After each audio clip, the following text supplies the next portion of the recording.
El edificio más alto del mundo se encuentra en Dubái y tiene una altura de 829 metros. En sus 163 plantas alberga todo tipo de lujosas habitaciones, al punto de que para conducir a los que visitan este lugar a las mismas han hecho 57 ascensores.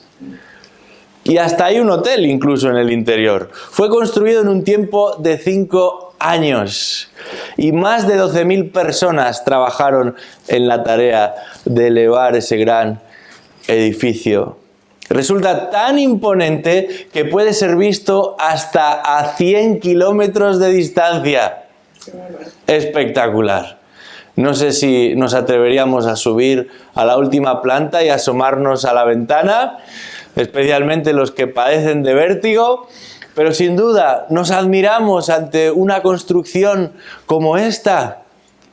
Pero más allá de lo espectacular de este rascacielos, no importa cómo de alto o de bajo sea un edificio, no importa cómo de lujoso o cómo de sencillo sea una construcción, hay un elemento común a toda edificación. Y ese elemento va a suponer y va a hacer que tenga éxito la obra que se va a llevar a cabo o que realmente sea un fracaso. Es lo que garantiza que un edificio o una casa o una vivienda pueda resistir una vez construida. Lo que garantiza que venga lo que venga y pase lo que pase, se mantendrá en pie. Y no es otra cosa que el fundamento, que el cimiento en el que se asienta esa construcción. Y lo mismo sucede con nosotros, con las personas, con los seres humanos. ¿Qué garantiza que llegado el momento vas a resistir las tormentas, vas a resistir los vientos que esta vida nos traen consigo? Y lo más importante, ¿qué garantiza que resistirás esa gran transición a la eternidad? La palabra de Dios es clara. Y lo que garantiza que una casa se mantenga en pie, lo que garantiza que una vida se mantenga segura, está en su fundamento. Los materiales son importantes. El diseño tiene su valor. Pero el cimiento es imprescindible. Y en esta mañana quisiera que respondiéramos a una pregunta. ¿Cuál es el fundamento de tu vida? Os invito a abrir vuestras Biblias en el Evangelio de Mateo, capítulo 7, comenzando nuestra lectura en el versículo 24. Mateo 7, 24. Dice así la palabra de Dios. Por tanto, cualquiera que oye estas palabras mías y las pone en práctica, será semejante a un hombre sabio que edificó su casa sobre la roca. Y cayó la lluvia, vinieron los torrentes, soplaron los vientos y azotaron aquella casa, pero no se cayó, porque había sido fundada sobre la roca. Y todo el que oye estas palabras mías y no las pone en práctica, será semejante a un hombre insensato, que edificó su casa sobre la arena. Y cayó la lluvia, vinieron los torrentes, soplaron los vientos y azotaron aquella casa. Y cayó. Y grande fue su destrucción. Cuando Jesús terminó estas palabras, las multitudes se admiraban de su enseñanza porque les enseñaba como uno que tiene autoridad y no como sus escribas. Hasta aquí nuestra lectura. Con estos versículos el maestro va a terminar, va a concluir, va a cerrar su exposición. No solo la explicación del tema que estaba tratando desde el versículo 13 de este capítulo 7, sino que va a concluir toda su predicación. Esa que comenzó en el capítulo 5 del Evangelio de Mateo y que Jesús predicó en un solo día. Y nosotros llevamos ya dedicados con creo que son 24 sermones. Él era mucho más claro, su verdad mucho más poderosa, su claridad definitiva, y nosotros probablemente necesitamos volver una y otra vez a este texto. Pero no podemos dedicar más tiempo porque hay otras verdades que debemos conocer y estamos en un proceso de crecimiento y necesitamos estar expuestos a ellas. Y por tanto terminamos hoy esta exposición del Sermón del Monte y lo vamos a hacer observando la última advertencia que Jesús nos ofrece y que Jesús nos ofrece en forma de parábola. Es la última, la final, la definitiva. Y por unos versículos Jesús ha venido hablando en forma de contrastes, de polos opuestos. Nos ha hablado del camino ancho y del camino estrecho. Nos ha hablado del falso maestro y del que es fiel al mensaje. Nos ha hablado en última instancia del falso discípulo y del que es leal a su Señor. Y ahora, para terminar la exposición, igual que en su día también lo hizo el profeta Ezequiel en su advertencia contra los falsos profetas, allá por el capítulo 13 de este libro, Jesús nos va a alertar de la importancia del fundamento. En estos últimos versículos, el Hijo de Dios ha insistido en que su seguridad de salvación no viene dada tanto por lo que sus discípulos dicen, sino por lo que hacen. Y es que, lo sabemos, en la Biblia las palabras son importantes, pero han de ser refrendadas, han de ser confirmadas, han de ser acompañadas por acciones concretas. Jesús les dice, me llamáis Señor, Señor, no solo Señor, sino Señor, Señor, pero no hacéis lo que yo os digo.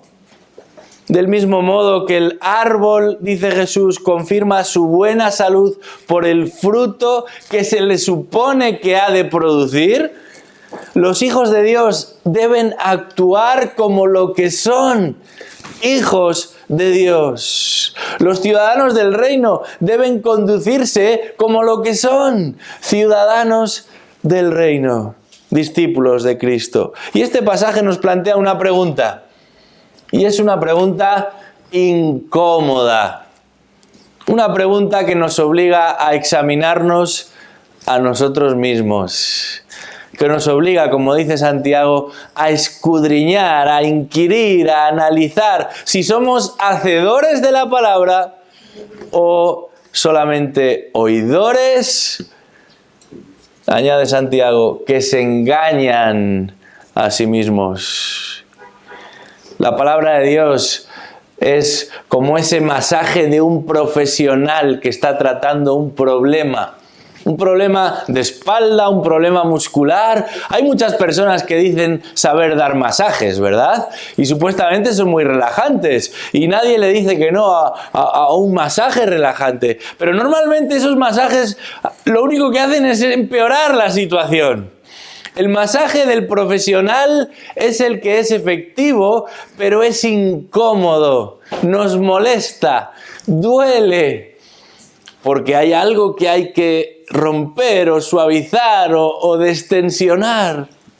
Y eso supone ejercer presión, eso supone tratar esa zona concreta en la que estamos sufriendo molestias. Jesús es un profesional.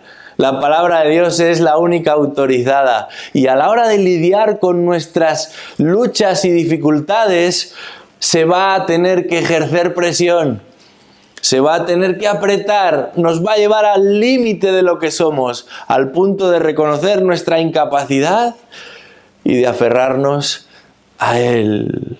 Así que como en las 3 anteriores advertencias de Jesús, en este capítulo 7 de Mateo, el Maestro confirma que solamente existen 2 opciones. Y para no dejar ninguna duda, va a referirse a dos posibilidades enfrentadas, irreconciliables entre sí. ¿Es una o es la otra? Pero no se puede tomar las dos al mismo tiempo. Uno no puede asentarse sobre un fundamento firme, estable, fiable y al mismo tiempo apoyarse en la arena. O estás en un lado o en el otro. Y Jesús nos presenta estos dos elementos, la roca firme y la arena movediza, para que nos identifiquemos con uno o con el otro. Jesús nos habla de una casa con fundamento y de una casa que no lo tiene. Y los resultados van a ser drásticamente distintos. Las consecuencias de tener o no tener ese fundamento lo van a cambiar todo. Una de las casas resiste la tempestad sin ningún daño, mientras que la otra se cae, además de una pieza, inmediatamente, totalmente. Una está bien construida y es perdurable, la otra está mal construida y no solamente es desastrosa, sino que se convierte en una ruina. Un técnico especialista en terrenos escribía lo siguiente: como es natural, los fallos en las cimentaciones suelen coincidir con situaciones adversas. Dicho de otra manera, la mayor cantidad de problemas que se producen en un edificio vienen dados por una mala cimentación, por un mal fundamento, y eso afecta incluso a realidades que aparentemente no tienen nada que ver. Lo mismo sucede con el ser humano. Y lo mismo está diciendo Jesús aquí en términos espirituales. La cuestión no es tanto cómo evitar las tormentas de la vida, sino cómo resistirlas cuando lleguen. Porque estate por seguro que van a llegar. Y el maestro les dice, llegado el momento, las apariencias no serán suficientes para resistir ni el torrente de agua, ni el viento, ni la lluvia. Llegado el momento, los buenos deseos no serán suficiente resguardo para resistir los torrentes de agua, ni el viento, ni la lluvia. A simple vista hay algo que nos llama la atención cuando leemos este texto de lo que se conoce como los dos cimientos. Las dos casas son muy similares. Son dos, construidas con los mismos materiales. Tienen un mismo aspecto, la misma ilusión por el que emprende la labor, el trabajo de llevarlo a cabo, el mismo interés, la misma inundación. Solamente hay una diferencia, y es una diferencia fundamental, nunca mejor dicho, porque el texto dice que el contraste, que la gran diferencia estaba en el cimiento de cada una de esas dos viviendas. Alguno de los que estamos aquí, lo más cercano a la construcción que hemos estado es esa salida de camping en la que tomamos una tienda de campaña y con un poco de suerte nos acordamos de colocar esas, ¿cómo se llaman? Las estacas o las piquetas para que la tienda no salga volando en medio de la noche. Por eso es necesario que, como no tenemos tanta idea de construcción, entendamos cómo de importante es esto del cimiento, cómo de necesario es esto del fundamento a la hora de construir una casa. Una de las principales constructoras de este país incluye varios artículos en su página web sobre el proceso de desarrollo de nuevas viviendas. Y uno de estos está precisamente dedicado a esta cuestión. El autor dice, el proceso de construcción de la cimentación es muy complejo y delicado. Los cimientos deben estar perfectamente ejecutados para evitar futuros problemas en la edificación. Y si esto es importante en la época actual, con toda la tecnología, la maquinaria, los materiales que están a nuestra disposición, ¿cuánto más en el tiempo de Jesús? Leemos de nuevo el versículo 24, dice ahí: cualquiera que oye estas palabras mías y las pone en práctica, será semejante a un hombre sabio que edificó su casa sobre la roca. Y cayó la lluvia, vinieron los torrentes, soplaron los vientos y azotaron aquella casa, pero no se cayó, porque había sido fundada sobre la roca. Y dice el versículo 26, todo el que oye estas palabras mías y no las pone en práctica, será semejante a un hombre insensato que edificó su casa sobre la arena. Y cayó la lluvia, vinieron los torrentes, soplaron los vientos y azotaron aquella casa. Y cayó, y grande fue su destrucción. El trabajo, cuando comparamos las dos construcciones, en una de esas casas se limitó a lo visible, tanto por dentro como por fuera. Sin embargo, en la otra, implícitamente, hubo una labor mucho más ardua, más costosa, más cara, más lenta, más difícil, pero al mismo tiempo imperceptible, invisible para la mayoría, pero no para el constructor, porque para hacer esa casa sobre la roca hubo que romper la roca. Y la roca ya en sí misma es sinónimo de dureza. Sabemos que si queremos romperla o traspasarla necesitamos ejercer una gran fuerza sobre ella. Pero es precisamente en la roca y no en la arena donde el cimiento quedará bien afirmado. De hecho, en la Escritura hay varias referencias a Dios como nuestra roca, como nuestro elemento fuerte, como ese lugar en el que sabemos que podemos permanecer seguro porque nada ni nadie lo pueden romper.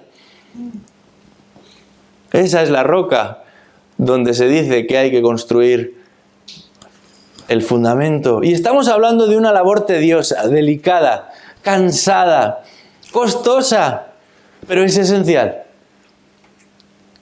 Y esto es algo impensable, poco atractivo para un mundo orientado al ocio, al disfrute, a la satisfacción inmediata, en el que se valora más el placer que el trabajo, el descanso que el esfuerzo, particularmente en un país como el nuestro, conocido mundialmente por ser practicantes de un deporte que es la siesta. Tú hablas con personas en otras partes del mundo y te dicen: ¡ah, español, la siesta! Parece que es lo único que hacemos en España, dormir la siesta. Por eso hablar de trabajo y de esfuerzo y de tiempo y de energía y de recursos dedicados a esta labor de establecer un fundamento suena tan feo, tan difícil. Pero piensa por un momento en lo que está diciendo el texto. De por sí, la arena es un material mucho más maleable, más fácil de trabajar. Sin embargo, el constructor lo único que hizo fue colocar la casa encima. Construyó una estructura, pero sin ningún fundamento. Y algunos pensarían que listo era este hombre. Se ahorró tiempo, se ahorró dinero, se ahorró trabajo. Y al final las dos casas son las mismas, lucen igual, se ven igual. Todo parecía ir bien, hasta el día en que llegó la tormenta. Por eso Jesús no duda en calificar a quien tuvo semejante idea de construir su casa sobre la arena como un necio. No se ahorra ningún calificativo aquí el Señor, porque eso es lo que fue, un necio. Y una de las características principales del hombre necio es que es impaciente. El necio es impaciente. demanda resultados inmediatos, pero no sabe esperar. No quiere esperar y no está dispuesto a esperar.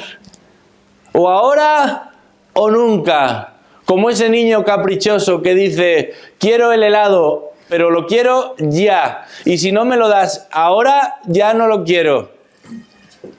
Y sin embargo, este es el tipo de cristianismo que muchos practican también. El de ahora o nunca. El cristianismo express. Como si de una cápsula de café se tratara. Solo hay que introducirlo en la máquina, apretar el botón y en 1 segundo está listo. Eso de escoger los granos para luego tostarlos y después molerlos y luego hervir el agua y después removerlo todo, no es para nosotros. Somos de darle al botón. Eso es lo que queremos. Eso es todo lo que estamos dispuestos a hacer. Más limpio, más rápido, puede que resulte incluso agradable y que funcione a la hora de tomarse un café. Pero seguir a Cristo no es tomarse un café. Jesús insiste a lo largo de este sermón y particularmente en estos últimos versículos que el camino más rápido, el camino más cómodo, el camino más fácil no es el mejor camino. No lo es. El problema es que los necios son impacientes y quieren llegar rápido y sin esfuerzo a su destino. Pero ese no será el destino que Jesús propone, porque para llegar allí no llegaremos ni rápido ni sin esfuerzo. Otra de las características del necio que observamos también implícitamente en este texto es que no está dispuesto a esforzarse. Es perezoso, es acomodado, quiere resultados rápidos, pero además que no le supongan ningún esfuerzo. Bastante es ya que está edificando una casa. Y lo importante es terminarla, y terminarla cuanto antes. Pero hay un pequeño detalle que este necio, impaciente y perezoso no ha tomado en cuenta. Y es que el texto habla de lluvia, y habla de viento, y habla de torrentes de agua. Y probablemente estamos más familiarizados con la lluvia y con el viento, y no tanto con los torrentes de agua. Un torrente de agua es una corriente enorme de agua, normalmente provocada por el deshielo de la lluvia, pero puede ser también producto de otra situación. Y llega a ser tan caudaloso el torrente que arrasa con todo lo que pilla a su paso. Estas inclemencias meteorológicas eran comunes en un clima árido, en un clima seco como lo fue el de Palestina en la época en la que el Señor vivió. Pero esto también sucede muy habitualmente en el sur de un país como el nuestro. En muchas zonas del sureste de la península abundan lo que se conoce como ramblas. En las ramblas en algunas ocasiones se pasea, ¿verdad? O incluso se construyen viviendas, o incluso se utilizan para aparcar coches, o simplemente para que los niños jueguen. Claro, la mayor parte del año están secas, pero en el momento en el que llueve, el agua va a descender por ellas con una fuerza demoledora, hasta el punto de arrasar todo lo que encuentre a su paso. Coches, árboles, casas, no importa. Esa fuerza del agua todo lo destruye. Y tristemente, cada año escuchamos noticias de lugares que han sido arrasados por las aguas, porque no eran precisamente los mejores para situar ni viviendas, ni vehículos, ni siquiera personas en sus prácticas y juegos.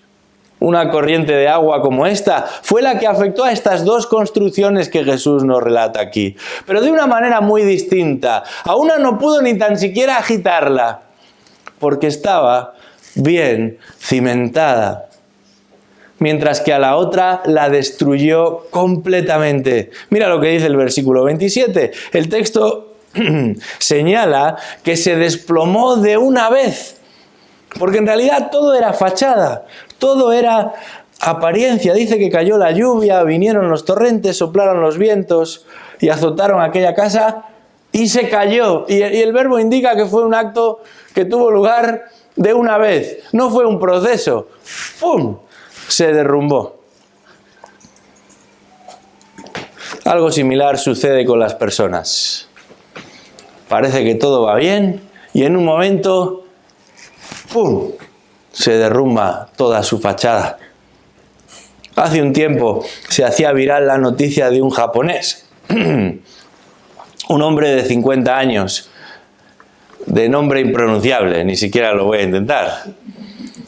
Este hombre se había creado un perfil en una conocida red social.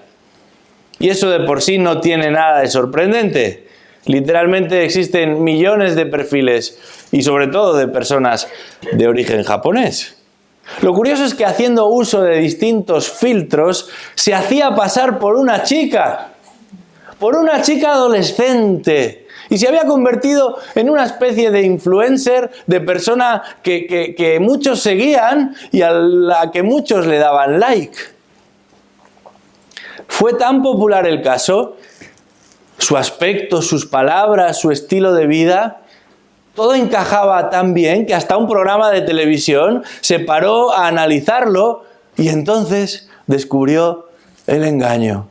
Todo era una farsa, todo era fachada, todo era apariencia. En un momento determinado, como la casa de nuestra historia, al instante el personaje se desplomó. Se pudo ver quién era realmente el que estaba detrás de la cámara y en nada se parecía a la imagen que estaba proyectando con esos filtros de la aplicación.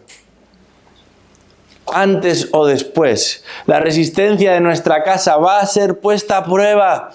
Y si no contamos con un fundamento seguro, no quedará piedra sobre piedra.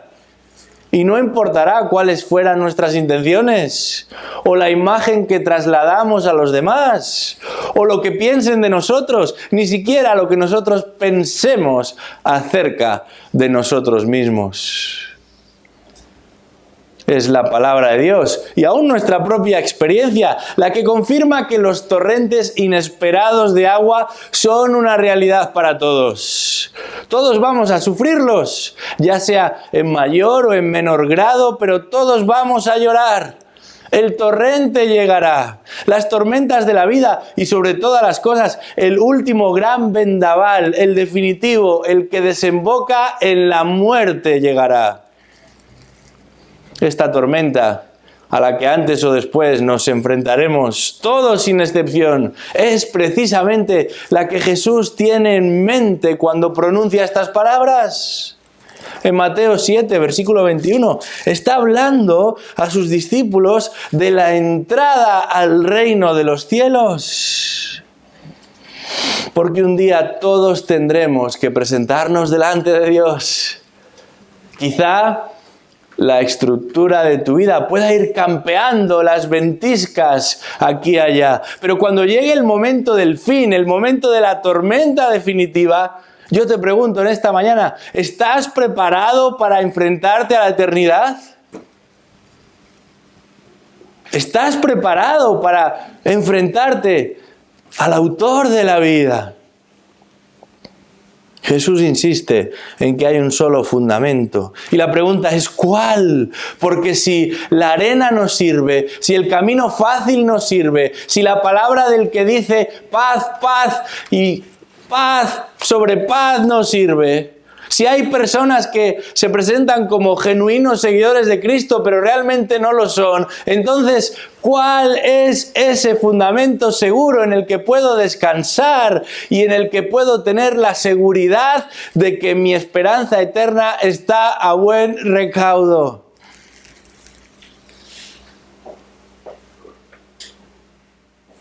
Esa piedra, esa roca, que como dice Pedro fue desechada por los constructores, ha venido a ser cabeza del ángulo, es el fundamento seguro. Y del mismo modo que Noé no construyó el arca cuando comenzó a llover, Nosotros no podemos estar esperando a tener el agua al cuello para interesarnos por la eternidad. Como esa hormiga que va acumulando recursos, el creyente es sabio y no es necio porque se alista en tiempos de aparente calma y se asegura que hay un cimiento sólido bajo sus pies.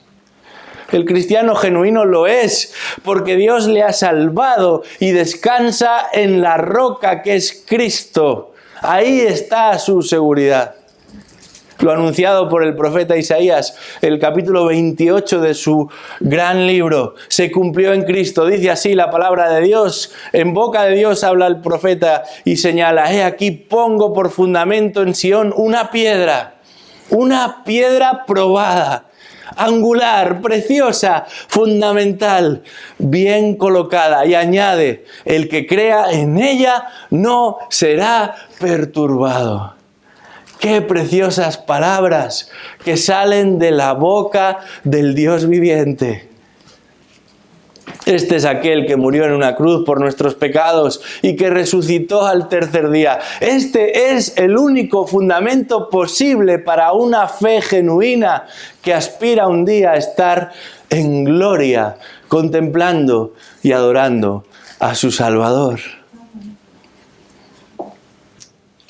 La ilustración de un edificio que va siendo construido y detalladamente preparado no es novedosa en la Escritura aquí en Mateo 7. Aparece tanto en el Antiguo Testamento como en el Nuevo Testamento. Y particularmente en el Nuevo Testamento se emplea para hablar de la Iglesia de Cristo y se la dibuja, se la ilustra como un edificio. Resulta interesante lo que el apóstol Pablo va a decir al respecto en 1 Corintios 3. Porque el énfasis es claro. Si de lo que estamos hablando es de la Iglesia de Cristo, el fundamento es indiscutible. Para el creyente o para la Iglesia en su conjunto, no existe otra opción. No existe otra alternativa. El apóstol dice: nadie puede poner otro fundamento que el que ya está puesto, el cual es Jesucristo. Pero no se trata simplemente de la persona de Cristo, de lo que Jesús está hablando en Mateo capítulo 7. En este caso, de manera mucho más específica, Jesús no está hablando solo de su persona, sino también de sus palabras. Y vamos a detenernos por un momento en lo que tiene que ver con sus palabras, con las palabras de Jesús. Esta expresión se utiliza también varias veces en el Nuevo Testamento. Por ejemplo, en Juan capítulo 6, versículo 68, Pedro le dice a Jesús: ¿a quién iremos? Tú tienes palabras de vida y de vida eterna. En Colosenses 3, versículo 16, como resultado de haber entendido y aceptado y asimilado esta verdad, Pablo escribe: que la palabra de Cristo habite en abundancia en vosotros. Pero en este texto, y de una manera enfática, Jesús insiste en la importancia que tienen sus palabras. Esas palabras que concretamente ha venido pronunciando a lo largo del Sermón del Monte. El versículo 24 dice literalmente: todo el que escucha mi palabra, y dice a continuación: esta. Y en el versículo 26 insiste una vez más, que se refiere a sus palabras. Dice ahí: el que oye, el que escucha, el que guarda estas palabras mías, estas.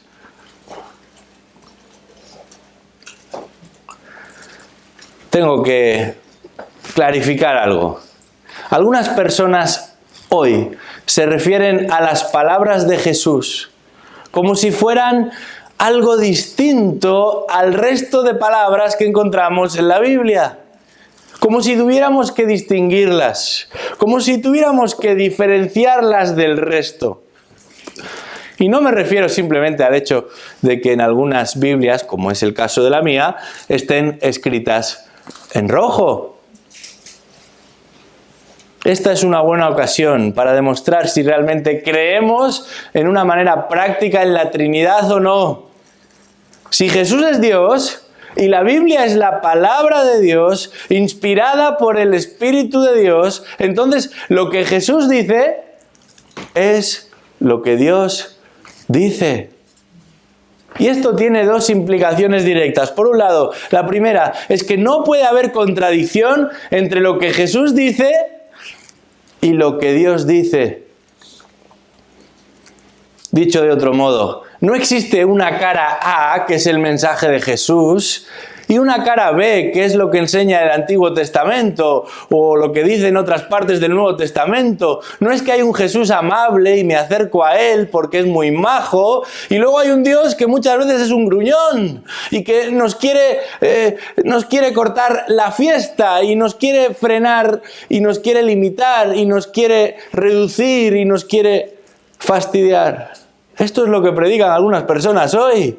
Acércate a Jesús, todo lo demás no importa. Como si Jesús fuera alguien distinto al resto de la Trinidad y particularmente anunciase un mensaje distinto al que la Escritura contiene.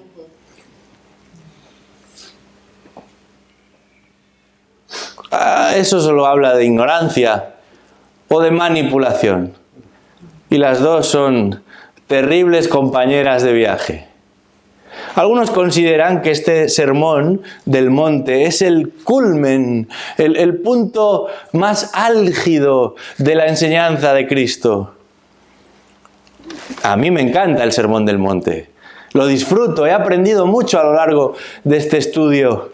Sin embargo, cuando lo analizamos, y lo analizamos con detenimiento, nos damos cuenta de que mucho de su contenido no solamente no es novedoso, sino que está enraizado en el Antiguo Testamento. Y esto, lejos de rebajar la brillantez del Maestro de Cristo, lo que hace es confirmar que la palabra de Cristo es la palabra de Dios. La enseñanza de Cristo es coherente con todas y cada una de las partes que encontramos en la Escritura, tanto en el Antiguo como en el Nuevo Testamento, porque toda ella es su palabra, toda ella es su revelación. Este es el primer matiz que tenemos que tener claro. Jesús no va por libre. Jesús es Dios. Jesús es la revelación de Dios. Él es el Verbo encarnado. Y todo lo que dice y todo lo que hace es coherente con la persona de Dios y con la palabra de Dios. La segunda matización que quisiera hacer al respecto es que no podemos, por tanto, hacer caso selectivamente a ciertas secciones de la Biblia y olvidarnos de otras. En otras palabras, en la Biblia no hay grados de autoridad. Todo lo que Jesús dice, todo lo que los profetas afirman y escriben en la Escritura, o Pablo o Pedro, lo hacen movidos por el Espíritu de Dios. Toda ella es la palabra de Dios. Toda ella es la palabra que debemos escuchar, pero también guardar. Este es el sentido del término aquí, como Jesús dice literalmente, la palabra que debemos hacer. Esto es importante. Porque hay algunas personas que dan más valor a ciertos libros que a otros. Y sin duda hay verdades en la Escritura que son más urgentes que otras. Pero toda ella es revelación de Dios, desde la primera a la última palabra. Y es que el fundamento del que nos habla Jesús no es simplemente su palabra, sino la obediencia a su palabra. Esto, la obediencia a su palabra, es lo que nos confirma que estamos en terreno seguro. Ahí está la garantía de por vida. Este texto nos recuerda que todos en un sentido somos constructores. La pregunta es, ¿dónde estás cimentando tu casa?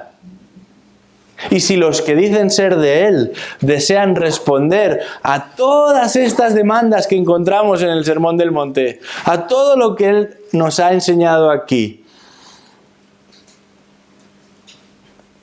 estas verdades permanecerán o se vendrán rápidamente abajo, dependiendo de cuál sea el lugar que ocupa la palabra de Dios en la vida de cada uno. Entonces, la pregunta es clara: ¿cómo construimos nuestra vida sobre la roca firme que es su palabra? Conociendo la palabra, creyendo su palabra y conformándonos a su palabra, esto es, obedeciendo. Debemos conocer la palabra, debemos creer la palabra, pero debemos dejar que ésta nos conforme a la imagen de Cristo. Debemos obedecer la palabra. Dice el texto que poco a poco más personas se han ido acercando mientras Jesús está hablando. Al principio del sermón solamente sus discípulos le acompañan. Al final del sermón, versículo 28, cuando Jesús terminó estas palabras, las multitudes se admiraban de su enseñanza. Fíjate que dice ahí, las multitudes. Y durante un buen rato han venido escuchando a Jesús en su descripción de qué es lo que caracteriza a aquellos que pertenecen al reino de los cielos. Han oído cómo han de vivir aquellos que forman parte del reino de Dios. Son conocedores de esa lista de virtudes, pero también de responsabilidades de los súbditos del rey. Pero Jesús va a cerrar su discurso con un llamado a examinarse. Porque finalmente no es suficiente con saber, ni siquiera con afirmar. El verdadero súbdito obedece a su Señor.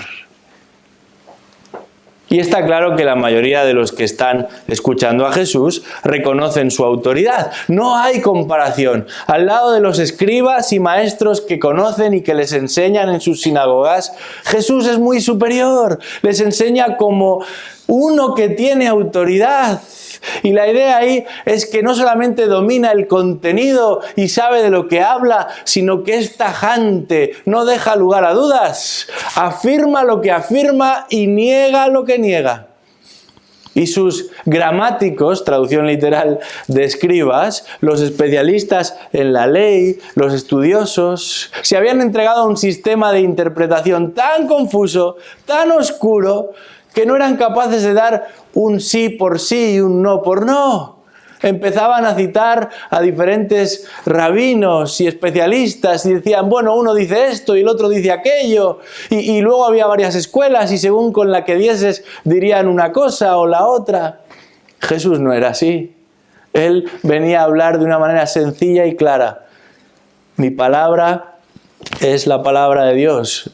Insistidamente, lo que yo hablo y lo que yo digo y lo que yo hago viene directamente del Padre, dice Jesús una y otra vez.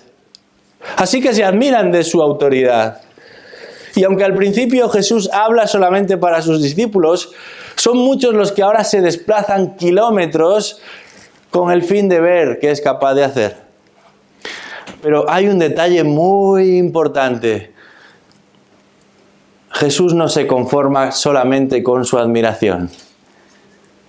Porque la grandeza de quién es Él, la magnitud de su persona, lo que Jesús va a desplegar y a exponer y a proyectar, es muy superior a cualquier maestro o líder de este mundo. Cualquier idea, cualquier esfuerzo humano que estos quieran promover. Los patrones, los gobernantes aspiran, ambicionan a controlar a los individuos. Pero en el mejor de los casos controlan lo externo. Sin embargo, Jesús exige lealtad en lo público y en lo privado. Acaba de decir, ¿por qué me llamáis Señor, Señor y no hacéis lo que yo os digo? Dicho de otra manera, ¿por qué me llamáis Señor, Señor si vuestro corazón le pertenece a otro? Jesús demanda lealtad en el hablar, pero también en el obrar. Y aquí es donde está el problema. Su problema no era uno de comprensión. Jesús es un gran maestro, el maestro con mayúsculas. Ellos lo saben, ellos lo reconocen.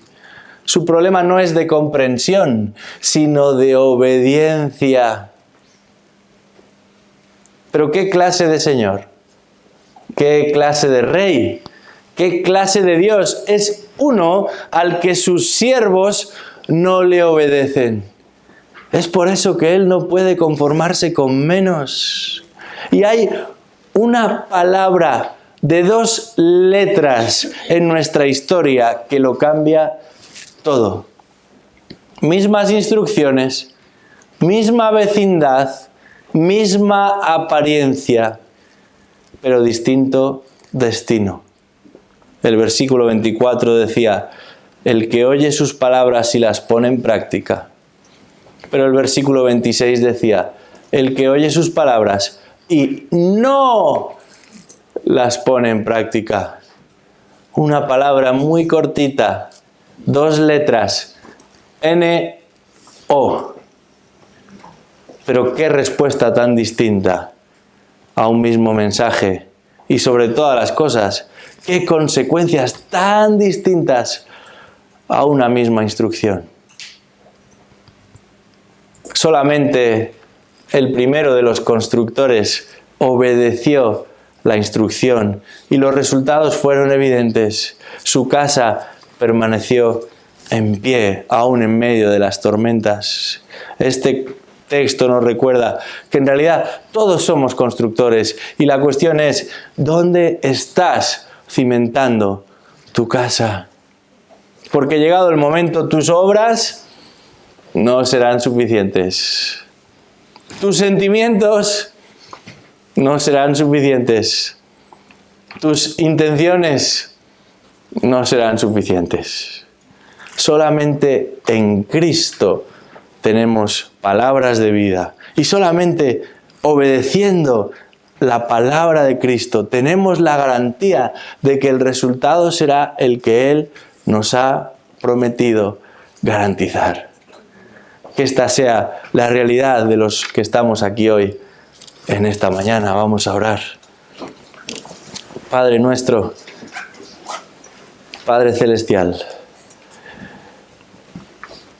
qué tentación la de pensar que un sistema religioso o que una manera de vivir o aún de pensar serán suficientes para enfrentarnos a la eternidad con garantías. Esto es lo que hacían los hipócritas de los fariseos y los escribas. Enseñaban normas, principios, regulaciones.